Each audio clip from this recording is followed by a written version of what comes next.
मुअज़्ज़ज़ सामीन किराम, हम जिस दौर से गुज़र रहे हैं ये फितनों का दौर है, और हम जिस मुल्क में रहते हैं इस मुल्क को सोने का चिड़िया कभी कहा गया था, और आज तक ये नारा लगाया जाता है कि सारे जहां से अच्छा हिंदुस्तान हमारा, यानी पूरी दुनिया में हिंदुस्तान ही सारे जहां में अच्छा मुल्क है। लेकिन हिंदुस्तान की अगर बात की जाए खुसूसी तौर पर जिस्मानी और जिनसी तशद्दुद के हवाले से, तो बड़ा अफसोस होता है कि जिस हिंदुस्तान को सोने का चिड़िया कहा गया, जिस हिंदुस्तान को सारे जहां से अच्छा हिंदुस्तान कहा गया, उसी हिंदुस्तान के अंदर हज़ारों नहीं बल्कि लाखों ख़वातीन रेप केस में और इसी तरीके से उन पर जिस्मानी तशद्दुद करते हुए जो है उनकी हत्या की जा रही है, उनको मार दिया जा रहा है और उनको जो है जुल्म और तशद्दुद करते हुए जो है मर्डर कर दिया जा रहा है। बड़ी भयानक और अफसोसनाक बात है। अब देखें 2013 से लेकर के 2019 में एक सर्वे के मुताबिक 2,42,000 लड़कियों का रेप किया गया था, और हर दिन के हिसाब से जोड़ लें तो 95 लड़कियां इस मामले में वो दुनिया से चल बसी। यानी गोया कि हर एक घंटे में 4 लड़कियों को जो है इस तरीके से निस्तो नाबूद कर दिया गया। लेकिन ये वो बात है जो मुकदमे में आते हैं, जहाँ जो है आदमी केस करने के लिए पहुँचते हैं और उन्हीं के रिपोर्ट के मुताबिक ये खबरें हैं। मगर सैकड़ों और हज़ारों ऐसे केसेस मिलते हैं कि जो उनका मुकदमा ही नहीं बनता, या ये कि वहाँ तक वो पहुँचता ही नहीं, ऐसे ही मिट जाता है। तो गोया कि हम देखें कि हिंदुस्तान के अंदर कितना ज़्यादा इस हवाले से जो बेराह रवी है। तो आज के खुतबे जुमा में इंशाअल्लाहुल अज़ीज़ हम उन्हीं के असबाब के हवाले से जानेंगे कि वो कौन कौन से असबाब हैं जिसकी बुनियाद पर ये सारे काम हो रहे हैं, कौन कौन से वजूहात हैं जिसके बिना पर ये इस तरह के जो है खुले आम तौर पर इतने कसरत से रेप का मामला हो रहा है, और उसका इलाज क्या है। चंद दिन पहले 9 अगस्त को एक मामला फिर सामने आया था। डॉक्टर मोनिता जो कलकत्ता की रहने वाली थी, और आप लोगों ने न्यूज़ वगैरह में सुना होगा, उनको किस तरीके से वहशाना तौर पर उनको दुनिया से निस्तो नाबूद कर दिया गया। और इससे पहले निर्भया, आसिफा, आशा देवी और इस तरीके से हज़ारों लाखों की तादाद में हिंदुस्तान के अंदर इस तरह के केसेस चल रहे हैं। लेकिन उसके असबाब को अगर हम देखें तो सबसे बड़ा सबब और सबसे बड़ी वजह ये दिखाई देता है, वो है शराब नोशी। अक्सर व बेशतर वाक़यात में आपको यही जुड़ा हुआ नज़र आएगा कि शराब नोशी की हालत में वो लोग थे, गैंग रेप किया गया, या ये कि एक आदमी जो शराब नोशी की हालत में था, शराब के नशे में धुत होकर के इस तरीके का काम कर दिया, किसी का मर्डर कर दिया, किसी लड़की के ऊपर जो है जुल्म व तशद्दुद का पहाड़ तोड़ा। और इस तरीके से अक्सर व बेशतर गोया कि अगर हम ये देखें तो कम अज़ कम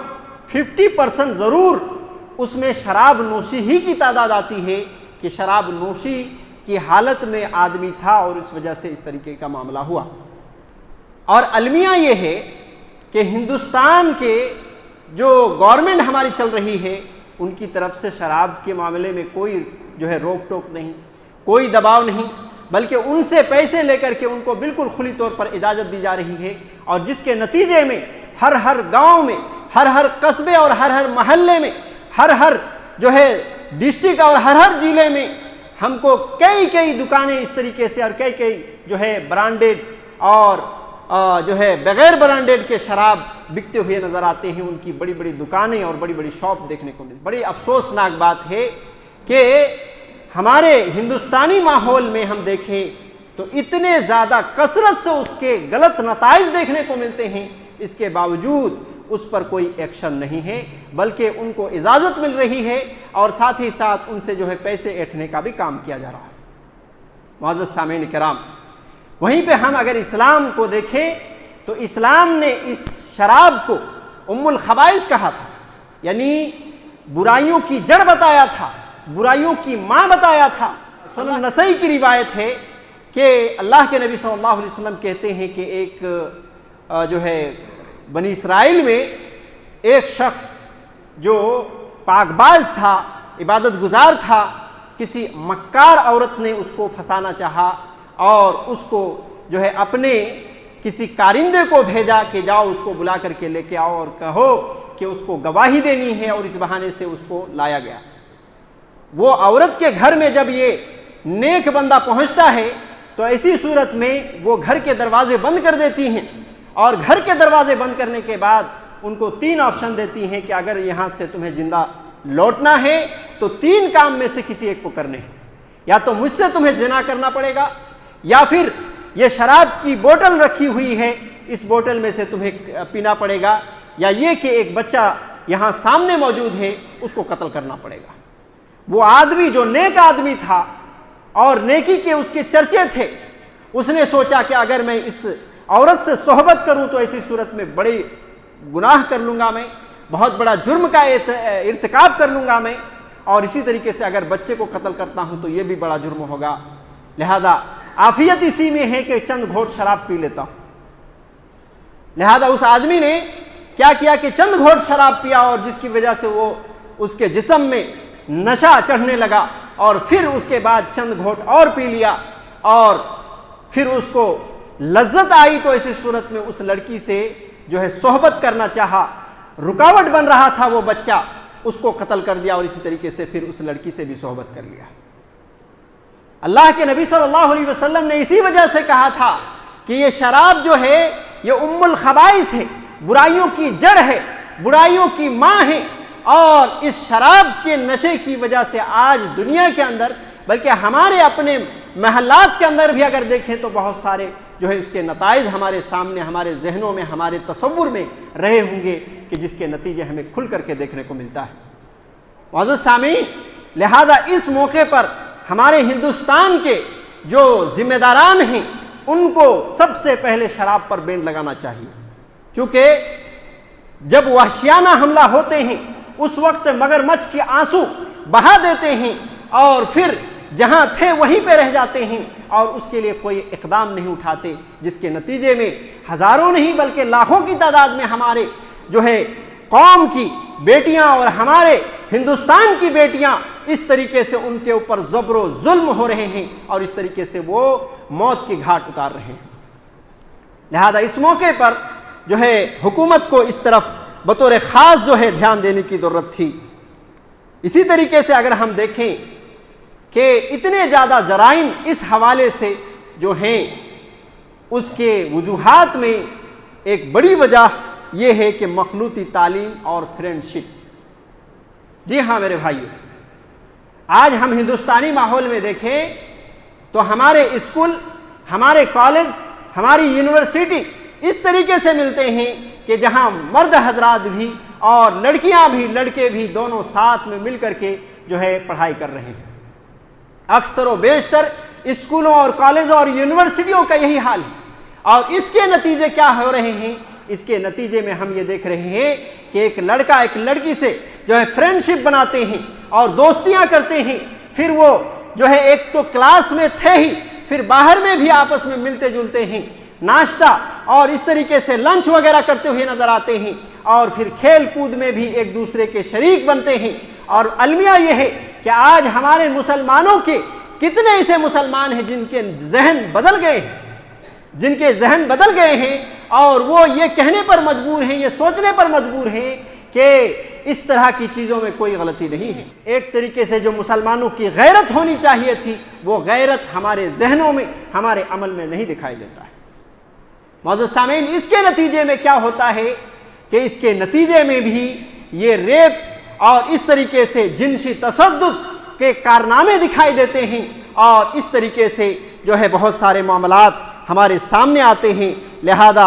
ज़रूर इस पर भी गौर करना चाहिए। हम तमाम मुसलमानों को, अगर हम ये चाहते हैं कि इस तरह के क्राइम ना हो, इस तरह की गलतियां ना हो हमारे बेटों से, हमारी बेटियों से, हमारे बहनों से, तो ऐसी सूरत में हमें क्या करना है, हमें वहां तालीम देनी है। अल्हम्दुलिल्लाह ऐसा नहीं है कि बिल्कुल भी इस तरह के कॉलेज नहीं है, ऐसा नहीं है कि बिल्कुल भी इस तरह की यूनिवर्सिटीज नहीं है, और अगर नहीं है तो इसी सूरत में बनाने की जरूरत है कि जहां हमारी लड़कियां, जहां हमारी बेटियां और बहनें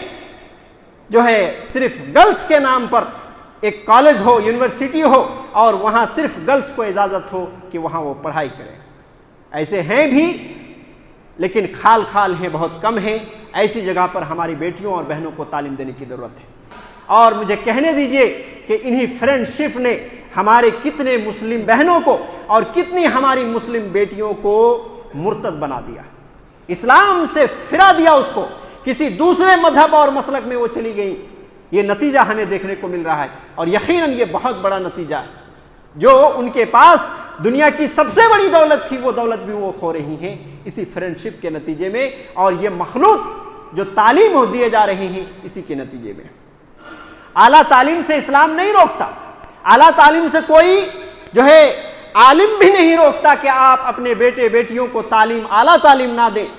कभी भी नहीं रोकता और नहीं रोक सकता। इस्लाम तो ये चाहता है कि आपके बेटे डॉक्टर बने, आपके बेटे इंजीनियर बने, आपके बेटे आला से आला तालीम हासिल करके आला से आला डिग्री हासिल करे, चाहे आपका बेटा हो या आपकी बेटी हो। इस्लाम ये चाहता है कि आपके बेटे की इज्जत महफूज रहे, आपकी बेटियों की इज्जत महफूज रहे, जहां भी रहे, जहां भी पढ़े, वो तालीम हासिल करे, आसमानों को छुए, लेकिन यह है कि उनकी इज्जत महफूज रहे, उनकी जिंदगी महफूज रहे, और वो जो है इस्लामी तौर तरीके की जिंदगी वो गुजारे, और इस तरीके से बेराहरवी ना हो कि वो जो है गलत रविश पर चलते हुए जो है गलत चीज़ों को इख्तियार करे।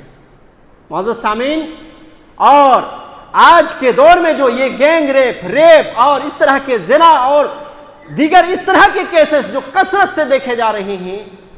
उसकी वजूहात में एक बड़ी वजह है कि नीम उरियानी लिबास और बेपर्दगी का भी है। जी हाँ, नीम उरियानी लिबास गैर तो गैर पहन ही रहे हैं, लेकिन हमारे मुस्लिम खवातीन के जहनो दिमाग भी धीरे धीरे मुतासिर हो रहे हैं, और सिर्फ मुतासिर ही नहीं हो रहे हैं बल्कि आजकल तो देखने को मिल रहा है। हमारी खवातीन ये समझ रही हैं, हमारी खवातीन ये समझ रही हैं कि जिस तरीके से बॉयज़ के लिए जींस पैंट मिलता है, तो जो गर्ल्स के लिए भी जींस पैंट मिलता है तो गर्ल्स के लिए है तो वो पहन सकते हैं। बॉयज़ के लिए जिस तरीके से टी शर्ट मिलता है, उसी तरीके से गर्ल्स के लिए भी जो टी शर्ट मिलता है वो हम पहन सकते हैं, क्योंकि वो गर्ल्स का ही है। नहीं मेरे भाइयों और नहीं मेरे बहनों, खुसूसी तौर पर ये बात मेरी बहनों के लिए है, गुजारिश भी है, और बड़ी दुख भरी बातें और दर्द भी आपके साथ शेयर कर रहा हूं कि ये आपके लिए ये टी शर्ट नहीं है। ये और बात है कि गर्ल्स के नाम पर बनाया जाता है, ये इस्लामी लिबास है ही नहीं, इस्लामी लिबास है ही नहीं, और ना ये हयादार लिबास है। ये जिम्मेदारी एक बाप के लिए भी है कि हम, हमारी बच्ची 8-9 साल की जब होती हैं या बचपन की ज़माने में वो इस तरीके से गुजारती हैं, तो हम उसको क्या खरीद के देते हैं? जींस पैंट और इसी तरीके से टी शर्ट खरीद कर देते हैं। देखा यह गया कि 12-12, 13-13, 14-14 साल की लड़कियां भी इस तरीके से वो पहन करके आती हैं। और मुझे ये कहने दीजिए कि हमारे मदरसे में जो तालीम हासिल करने के लिए कुछ बच्चियां इससे पहले जो बड़ी बड़ी थी, उन लोगों का भी ये हाल था। मैं मार मार करके उनकी ये रविश बदलाया, लेकिन वो बदला नहीं, चूंकि माँ बाप की तरबियत अच्छी नहीं। माँ बाप को इसमें सबसे ज़्यादा ध्यान देने की ज़रूरत है। मैं अगर सख्ती करूं तो क्या कर सकता हूं? ज़्यादा से ज़्यादा वो करेंगे क्या कि क्लास के वक्त वो पहन करके नहीं आएंगे, बाकी टाइम में क्या करेंगे? वो वही सब पहनेंगे, वही फैशन उसको समझने लगेंगी। तो फिर आप नहीं छुड़ा सकते बड़ी होकर के, ना ही आप सख्ती कर सकते, ना ही उसको आप छुड़ा सकते। लिहाजा हमारे ऊपर यह जिम्मेदारी है कि हम अपने बच्चों के लिबास में भी खासा जो है ध्यान दें, और हर मुमकिन कोशिश करें कि इस्लाम की जो ज़ेबो ज़ीनत है उसके ऊपर जो है लाएं। और हमारी जो है नौजवान लड़कियों की भी ये जिम्मेदारी है कि वो, या फिर शादीशुदा औरतों की भी ये जिम्मेदारी है कि वो उस तरह की टी शर्ट वगैरह ना पहने जो गर्ल्स के लिए बनाया गया है। आप ये नहीं कह सकते गर्ल्स के लिए बनाया गया है तो इसी सूरत में आपके लिए जायज़ हो गया। मैं थोड़ा खुल के बोल रहा हूँ, जो गलत है उस चीज़ को खुल करके बयान कर रहा हूँ ताकि आपके जहन में अच्छी तरीके से बात आ जाए। मोअज़्ज़ज़ सामीन किराम, इस्लाम में जो पर्दा है इस पर्दे का ख़ास ख्याल रखा जाए। अल्लाह तबारक व तआला ने कुरान मजीद के अंदर अल्लाह के नबी अलैहिस्सलातु वस्सलाम से खिताब करते हुए फरमाया, या अय्युहन नबी कुल अज़वाजिका व बनातिका व निसाइल मोमिनीन युदनीना अलैहिन्ना मिन जलाबिबिहिन्ना ज़ालिका अदना युरफ़ना फ़ला युज़ैन।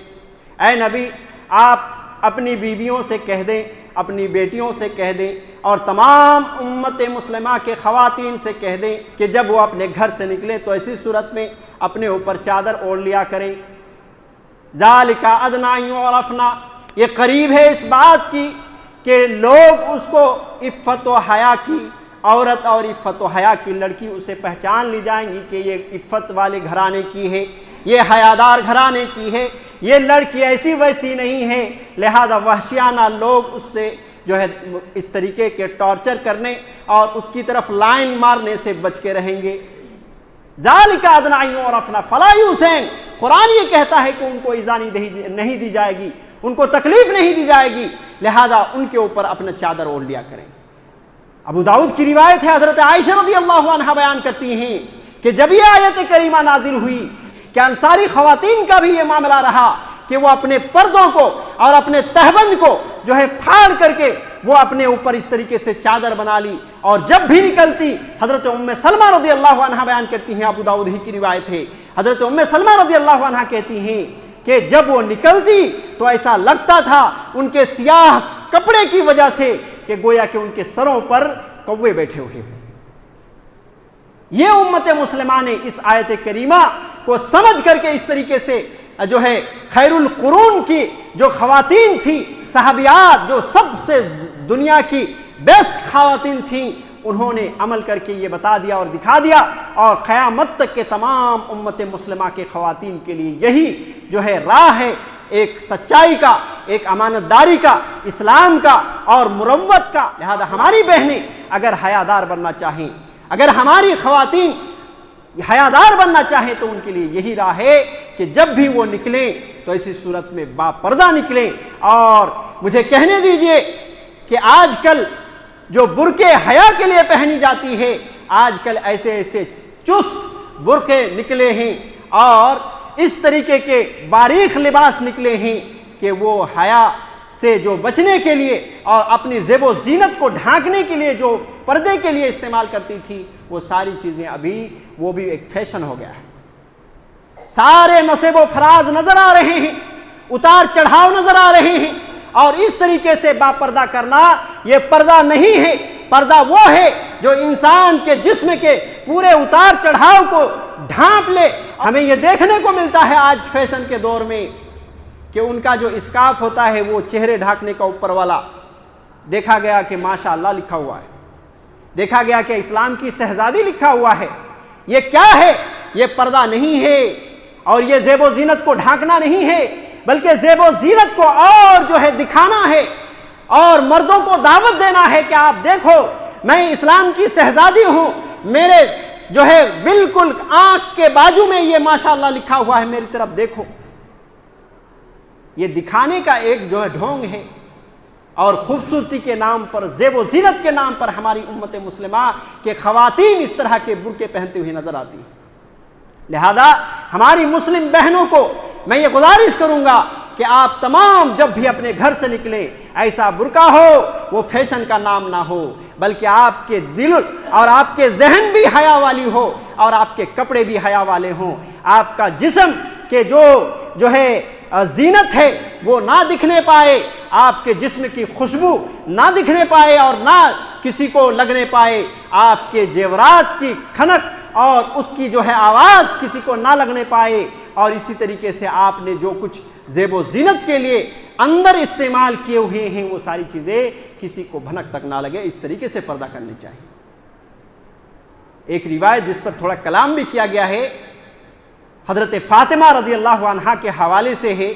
किस कदर वो हया वाली थी, अल्लाह के नबी सल्लल्लाहु अलैहि वसल्लम की बेटी को किस कदर तरबियत हुई थी। अल्लाह के नबी सल्लल्लाहु अलैहि वसल्लम की तरबियत का नतीजा था कि वो एक मर्तबा ये कहती हुई नजर आई एक सहाबियात से कि मुझे तो बड़ा शर्म आती है इस बात से कि जब मैं मर जाऊं और मरने के बाद जिस्म के जो उतार चढ़ाव हैं कुछ लोगों के दिख जाते हैं कफन के ऊपर से, वो चीज़ अगर दिखे तो मुझे तो बिल्कुल भी ये जिंदा रहते हुए ये बिल्कुल भी मुझे गवारा नहीं, तो फिर मरने के बाद ये मैं कैसे गवारा कर सकती हूँ। लिहाजा उन्होंने वसीयत की थी हज़रत अली रज़ी अल्लाह अन्हु से कि मुझे आप ही गुस्ल देना अगर मैं मर गई, और ऐसी सूरत में ये वसीयत भी कर गई थी कि जब इस तरीके से जब मैं अगर मर जाऊं तो ऐसी सूरत में मेरे ऊपर इस तरीके के कपड़े डालना कि उस तरीके से नसेब व फराज जिस्म के नजर ना आए। वो हया लाने की जरूरत है हमारी बेटियों को, वो हया लाने की जरूरत है हमारी बहनों और हमारी माओं को। जी आजकल वो हया नहीं देखने को मिलते, शाज़ो नादिर खाल खाल हजारों में एक दो मिल जाते हैं जो अंदर से हयादार होती हैं, वगरना जो है अंदर से तो बिल्कुल बेपर्दगी और बेहया हो चुकी हैं, क्योंकि इस तरह के ज़राए अबलाग इस तरीके से हिंदुस्तान में आ चुके हैं कि सारे ज़राए अबलाग इसी तरफ बेपर्दगी की तरफ दावत दे रही हैं। मुझे तो ऐसे लोगों पर जो है बड़ा ताज्जुब होता है और उनके जहन पर जो है बड़ा उफ मालूम होता है कि चंद दिन पहले जिन लोगों ने पर्दे के ऊपर जो है उंगली उठाई, पर्दे के ऊपर पाबंदी लगाने की बात की और तरह तरह के प्रोटेस्ट किए गए पर्दे के नाम पर के हमारी मुस्लिम खवातीन जो पर्दे के साथ जो है स्कूल और कॉलेज अटेंड करती थीं उनके ऊपर बात उठी, उंगलियां उठी और इस तरीके से प्रोटेस्ट हुए। उन लोगों को ये नज़र नहीं आ रहा है कि बेपर्दगी की वजह से हज़ारों जो है हिंदुस्तान की बेटियां जो है मौत की जद में हैं, हज़ारों नहीं बल्कि लाखों जो है हिंदुस्तान की बेटियां इसी रेप और जो है इस तरह की चीज़ों की वजह से जो है वो दुनिया छोड़ चुकी हैं और वो उनकी आह और उनकी जो है सिसकियां उनको नज़र नहीं आती। ये कैसे लोग हैं, कैसे बेहिस लोग हैं। ज़रूरत है इस बात की कि ऐसे मौके पर इस्लाम को बिल्कुल सही तरीके से फॉलो किया जाए ताकि हमारी इज्जत महफूज रहे, हमारे माँ बहनों की इज्जत महफूज रहे और दीगर तमाम लोगों की इज्जत महफूज रहे। मौजूद सामीन, यहाँ पे मैं एक हदीस जो सही मुस्लिम की रिवायत है, बड़ा अहम पैगाम है हमारी मुस्लिम खवातीन के हवाले से। अल्लाह के नबी सल्लल्लाहु अलैहि वसल्लम ने फरमाया था सिनफान मिन अहलिन नार। अल्लाह के नबी सल्लल्लाहु अलैहि वसल्लम कहते हैं कि दो जमात ऐसी हैं जहन्नम में जाने वाली, दो जमात ऐसी हैं जहन्नम में जाने वाली, लम अराहुमा बाद, कि मैंने उनको अभी नहीं देखा है, यानी मेरे ज़माने में वो नहीं है लेकिन बाद में आने वाली है दो ऐसी जमात जो जहन्नम में जाने वाली है। अल्लाह के नबी सल्लल्लाहु अलैहि वसल्लम ने एक जमात के हवाले से बयान किया कि जिसके हाथ पर बैल के दुमों की तरह कोड़े होंगे और वो लोगों को जो है नाहक तरीके से उस पर बरसाएंगे,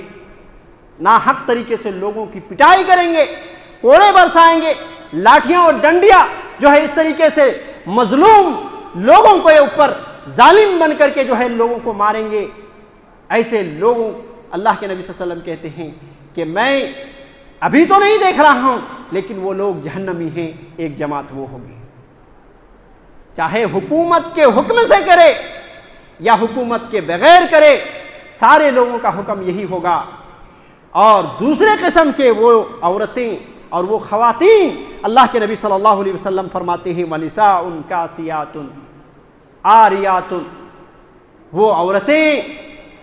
वो खवातीन जो कपड़ा पहनने के बावजूद नंगी होगी।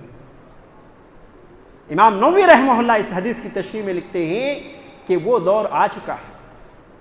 वो दौर आ चुका है। हमारी मुस्लिम खवातीन और दीगर कौमों की बेटियां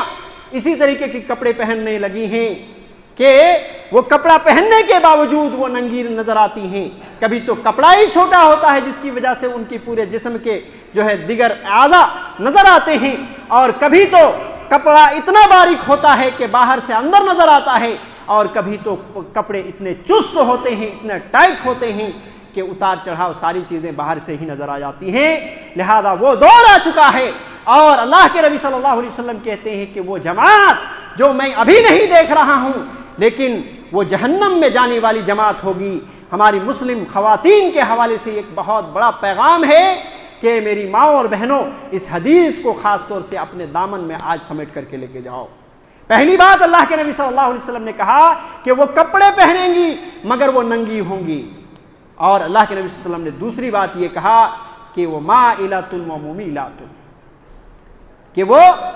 दूसरों के यहाँ माइल होने वाली और दूसरों को माइल करने वाली होंगी। अगर कोई उनको पटाना चाहे तो पट सकती है, वो माइल हो सकती है ऐसी खातीन, और इसी तरीके से वो खुद भी अपने ज़ेबो ज़ीनत के ज़रिए से, अपनी अदाओं से, अपने अमल और अपने हरकत से लोगों को अट्रैक्टिव करने वाली होंगी, लोगों को अपनी तरफ जो है माइल करने वाली होंगी। और तीसरी सिफत अल्लाह के नबी सल्लल्लाहु अलैहि वसल्लम ने कहा था कि रुऊसहुन्ना का असनमतिल बुख्तिल माइला, उनके सरों के ऊपर बुख्ती ऊंट के कुहान की तरह जो है उनके सरों के ऊपर जो है ऊंची जो है ज़ेबो ज़ीनत की इस तरह की चीज़ बनाई होंगी। जिस तरीके से बुख्ती ऊंट के कुहान ऊंचे होते हैं, उनके सरों में ज़ेबो ज़ीनत इस तरह से या तो बाल के ज़रिए से या फिर किसी और चीज़ के ज़रिए से इस तरीके की ऊंची करके रखेंगी। ये तीसरी सिफत अल्लाह के नबी सल्लल्लाहु अलैहि वसल्लम ने बयान किया। और आखिर में ये कहा ला यदखुलनल जन्नह, ऐसी औरतें जन्नत में नहीं दाखिल होंगी, वला यजिदना रिहा, और वो जन्नत की खुशबू भी नहीं पाएंगे। व इन्ना रिहा ला तूजदु मिन मसीरत कदा व कदा, हालांकि जन्नत की खुशबू इतने इतने दूर तक जो है फैल करके जाती हैं, इतने इतने मसाफत तक जो है जन्नत की खुशबू मिलती है। मालूम ये हुआ कि जन्नत को पाने की तो दूर की बात, ऐसी ख़वातीन के हवाले से जन्नत की खुशबू जो कि बहुत दूर दूर तक वो खुशबू मिलती है, वहाँ तक वो भटक नहीं सकती। वो ये कि ऐसी औरतें जहन्नम में रहने वाली हैं। लिहाजा हमारे तमाम उम्मत मुस्लिमा के लिए पैगाम है कि आप बापर्दा बन जाएं और आप सरापा पर्दा बन जाएं। आप जब भी अपने घर से निकले इस तरीके से पर्दे से निकले कि आपके कपड़े और आपके जो है हैयत व कैफियत देख करके लोग मालूम कर लें कि ये उम्मत मुस्लिमा की ख़वातीन है, बाहया औरत है और बाकिरदार औरत है। दुनिया में भी इज़्ज़त की ज़िंदगी आपको नसीब होगी और आखिरत में भी जन्नत में इंशाअल्लाहुल अज़ीज़ आप शहज़ादी बन करके रहेंगी। लेकिन अगर ऐसा नहीं हुआ तो इसी सूरत में आप अपने ही जो है पाँव पर कुल्हाड़ा मार रहे हैं। और ये बड़ी सोचने की बात है कि हमें इस्लाम भी मिल गया, हमें ईमान भी मिल गया, हमें नमाज भी मिल गया और दीगर इस तरह के नेक आमाल भी मिल गए, मगर बेपर्दगी की वजह से अगर जहन्नम में जाना पड़ा तो क्या हम अल्लाह रब्बुल आलमीन के यहाँ उज़्र पेश कर सकते हैं? लिहाजा ये चंद असबाब व वजूहात थे कि जिसकी वजह से इतने ज़्यादा कराइम हो रहे हैं और उसके सद्देबाब की असल ज़रूरत है। आज हम मुसलमान ख़ास तौर से जितने हम अमल कर सकते हैं इस्लाम के ऊपर अमल पैरा हो जाएं तो इंशाअल्लाह हमें कोई नोचने वाला, हमें कोई जो है लूटने वाला और हमें हमारी इज़्ज़त के को दागदार करने वाला कोई नहीं बन पाएगा। अल्लाह रब्बुल आलमीन सही समझ के साथ नेक अमाल की तौफीक दे। आमीन। सल्लल्लाहु अलैहि व सल्लम मुहम्मद व अला आलिहि व सहबिहि अजमईन व मन तबिअहुम बिइहसान।